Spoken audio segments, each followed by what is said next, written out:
बहुत सारे विद्यार्थियों के कमेंट आ रहे थे कि सर हमारे जो चैप्टर है पालमपुर की कहानी वो भी आएगा और उसके क्वेश्चन आंसर जो ऑब्जेक्टिव टाइप क्वेश्चन है, खालिस्तान है, सत्य सत्य है, एक शब्द उत्तर है, जोड़ी है, वो हमसे नहीं बन पाती है, तो उसका भी आप हल करवा दो।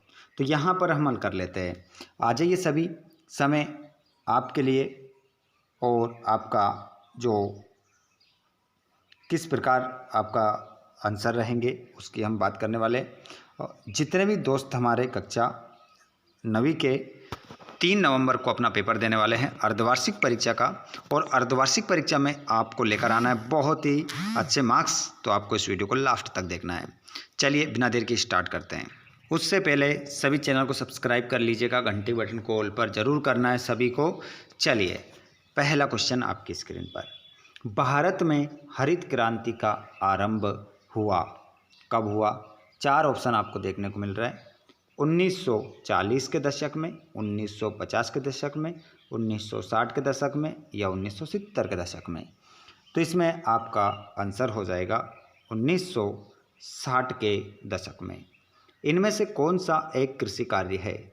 इनमें से कौन सा एक कृषि कार्य? दुकानदारी, परिवहन, लघु स्तरीय विनिर्माण, फसलें उगाना। तो इसमें आंसर आपका हो जाएगा, सभी जानते हैं क्या हो जाएगा, फसलें उगाना कृषि कार्य है। इनमें से स्थायी पूंजी कौन सी है? यंत्र, कंप्यूटर, भूमि, उपरोक्त सभी। स्थायी पूंजी की बात हो रही है, ध्यान रखिएगा। तो स्थायी पूंजी जो हो जाएगी वो आपका आंसर हो जाएगा उपरोक्त सभी। इनमें से उत्पादन के कारक में कौन आता है? इनमें से उत्पादन के कारक में कौन आता है बताइए? श्रम आता है, औजार आता है, डायरी आता है, कंप्यूटर आता है। तो इसमें आपका जो करेक्ट आंसर हो जाएगा वो आ जाएगा बच्चों, सही आंसर आप इसमें क्या लगाएंगे? चौथे का सही आंसर आपको लगाना है, वो लगाना है श्रम।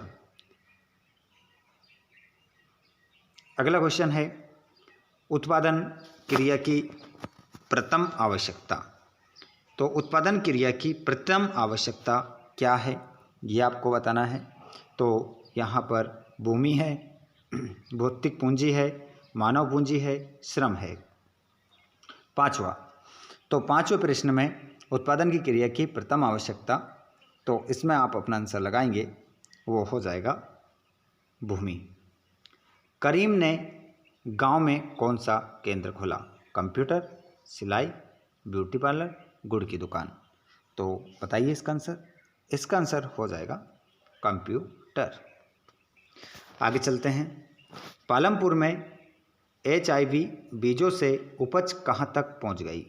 32,000 किलोग्राम प्रति हेक्टेयर या 16,000 किलोग्राम प्रति हेक्टेयर, 2400 किलोग्राम प्रति हेक्टेयर, 3400 किलोग्राम प्रति हेक्टेयर। तो इसमें आपका आंसर हो जाएगा 32,000 नहीं था ये, 3200 किलोग्राम प्रति हेक्टेयर, 3200 है ना।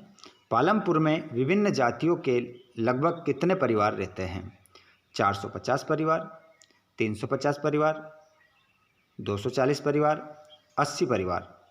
तो यहाँ पर आपका जो करेक्ट आंसर होगा वो हो जाएगा 450। आंसर हम देख लेंगे। यहाँ पर सबसे अच्छी बात आंसर भी आपको दिखाई दे रहा है, ताकि आप कोई से प्रश्न को लिखना हम बोलेंगे तो आप लिख भी सकते हैं। यहाँ पर देखेंगे अगले क्वेश्चन को। जो अपने परिवार के साथ काम करते हैं उन्हें कहते हैं छोटे किसान। आंसर लिखेंगे। पालमपुर गांव का मुख्य व्यवसाय कृषि। पालमपुर में सभी किसान कम से कम 2 मुख्य पैदा करते हैं, फसलें। भूमि मापने की इकाई हेक्टेयर। कार्यशील पूंजी का उदाहरण नगद या कच्चा माल। दोनों में से एक आप ऑप्शन में लिख सकते हो। यहाँ पर अगला क्वेश्चन, हरित क्रांति से क्या आशय है? तो देखिए हरित क्रांति किसे कहते हैं? भारतीय किसानों को अधिक उपज वाले बीजों HYV के द्वारा गेहूं और चावल की खेती करना सिखाना। भौतिक पूंजी के नाम बताइए। तो स्थायी पूंजी और कार्यशील पूंजी। बहुविध फसल प्रणाली क्या होती है? एक वर्ष में किसी भूमि पर एक से ज़्यादा फसल पैदा करना बहुविध फसल कहलाती है। आगे देखिएगा, HYV का पूरा नाम क्या है? तो इसका पूरा नाम होगा हाइब्रिडिंग वैरायटीज सीड। और बरसात के मौसम में किसान क्या उगाते हैं? ज्वार, बाजरा। उसके बाद में यहाँ सत्यापत्ति आप देखेंगे। रबी की फसल गर्मी के मौसम में लगाई जाती है। असत्य। 1 हेक्टेयर बराबर 100 मीटर की भुजा वाले वर्ग के क्षेत्रफल के बराबर होता है। सत्य। पालमपुर के किसान केवल 2 ही फसल उगाते थे, तो ये असत्य हो जाएगा। उत्पादन भूमि, श्रम और पूंजी उत्पादन के कारक हैं, ये आपका सत्य हो जाएगा। अधिक उपज के लिए रासायनिक उर्वरक और कीटनाशक भी डाला जाता है। सत्य। सही जोड़ी बनाना है, तो सही जोड़ी हो जाएगा। आधुनिक तरीके अपनाने वाले राज्य जो हैं उसका नाम है पंजाब, हरियाणा, पश्चिमी उत्तर प्रदेश। हरित क्रांति के जनक MS स्वामीनाथन। पालमपुर में परिवारों की संख्या 450 परिवार। स्थायी पूंजी डेयरी, लघु स्तरी या फिर जनरेटर, तो ये नहीं होगा, जनरेटर। ठीक है, जनरेटर से मिलाएंगे। स्थायी पूंजी क्या होगी? जनरेटर। उसके बाद आगे चलते हैं हम। अगला पार्ट देख लेते हैं हम, भारत में खाद्य सुरक्षा। तो इस पार्ट को भी हम कर लेते हैं यहाँ पर इसमें कंप्लीट, थोड़ा स्पीड के साथ करेंगे। अमूल सहकारी समिति का संबंध किस राज्य से है? ये आपको बताना है। गुजरात, हरियाणा, राजस्थान, महाराष्ट्र। तो इसमें आप अपना आंसर क्या लगाएंगे? गुजरात लगाएंगे। राष्ट्रीय काम के बदले अनाज कार्यक्रम कब प्रारंभ किया गया? तो 1977-78 में किया गया। भारतीय खाद्य सुरक्षा अधिनियम कब पारित किया गया? 2013 में। याद रखना, मौसमी भुखमरी किस क्षेत्र से संबंधित है? कृषि क्षेत्र से। आगे हम चलते हैं। सरकार द्वारा कितने वर्ष में न्यूनतम समर्थन मूल्य घोषित किया जाता है? 1 वर्ष में। खाद्य सुरक्षा का क्या अर्थ है? तो इसका आंसर हो जाएगा भोजन की उपलब्धता, भोजन की पहुंच, भोजन प्राप्त करने का सामर्थ्य। उपरोक्त सभी आपका आंसर होगा इसमें। अगला क्वेश्चन है, मदर डेयरी राज्य से संबंधित है। तो मदर डेयरी किस राज्य से संबंधित है? दिल्ली लिखेंगे इसमें। अंत्योदय अन्न योजना, अन्नपूर्णा योजना लागू की गई, वर्ष 2000 से की गई। बंगाल में सबसे विनाशकारी अकाल वर्ष 1943 में पड़ा। सरकार ने गरीबी रेखा के नीचे के लोगों के लिए जारी किया गया BPL कार्ड। उचित दर वाली दुकानों में बाजार कीमत से कीमत पर राशन बेचा जाता है कम। उसके बाद में यहाँ पर आप देखेंगे एक शब्द उत्तर। लक्षित सार्वजनिक वितरण प्रणाली कब लागू की गई? तो इसका आंसर आप लिखेंगे 1997। भारतीय खाद्य निगम के कार्य लिखिए। तो खाद्यान्न एवं अन्य खाद्य पदार्थ की खरीद, भंडारण, परिवहन, वितरण और बिक्री करना है। न्यूनतम समर्थन मूल्य क्या है? सरकार द्वारा फसल के आने से पूर्व अनाज की कीमत घोषित करना। बफर स्टॉक का मुख्य उद्देश्य क्या है? खाद्य सुरक्षा प्रदान करना।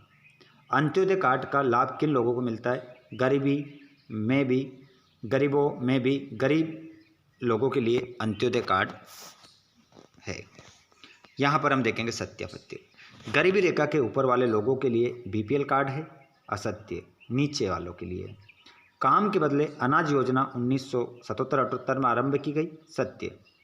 इंदिरा गांधी ने श्वेत क्रांति पर डाक टिकट जारी किया, तो असत्य हो जाएगा। खाद्य की कमी के कारण कीमतें अधिक हो जाती है, तो इसका आंसर आपका सत्य हो जाएगा। बंगाल का अकाल गेहूं की कमी के कारण हुआ था। असत्य। यहाँ पर जोड़ी देखेंगे। श्वेत क्रांति दूध और दुग्ध उत्पादन संबंधित है। उचित मूल्य की दुकान में मिलती है चीनी, खाद्यान्न का भंडार। भारतीय खाद्य सुरक्षा अधिनियम, तो ये आपका आंसर हो जाएगा 2013। अंत्योदय अन्न योजना और अन्नपूर्णा योजना के साथ जुड़े हुए हैं, तो इसमें आप जो अपना आंसर लगाएंगे सार्वजनिक वितरण प्रणाली। गेहूं क्रांति नामक एक विशेष डाक टिकट 1968 में जारी हुआ। ठीक है, ये पार्ट भी हमने कंप्लीट कर लिया है। अब बाकी जो बच रहा है ना जितना भी, वो मैं आपको एक और वीडियो करवाने वाला हूँ। सुबह एक और वीडियो आएगा, उसको भी देखिएगा ताकि आपकी बेहतर तैयारी हो जाए और 75 नंबर का पूरा पेपर आप छाप के आएँ। ठीक है, अर्धवार्षिक पेपर हो, प्री बोर्ड हो, वार्षिक हो, त्रैमासिक हो, सभी की तैयारी हम आपको करवाते हैं। तो आप चैनल को सब्सक्राइब जरूर कीजिएगा। वीडियो अच्छा लगा हो तो लाइक कीजिएगा और वीडियो आप कहाँ से देख रहे हैं कमेंट बॉक्स में ज़रूर बता दीजिएगा। धन्यवाद। Thanks for watching.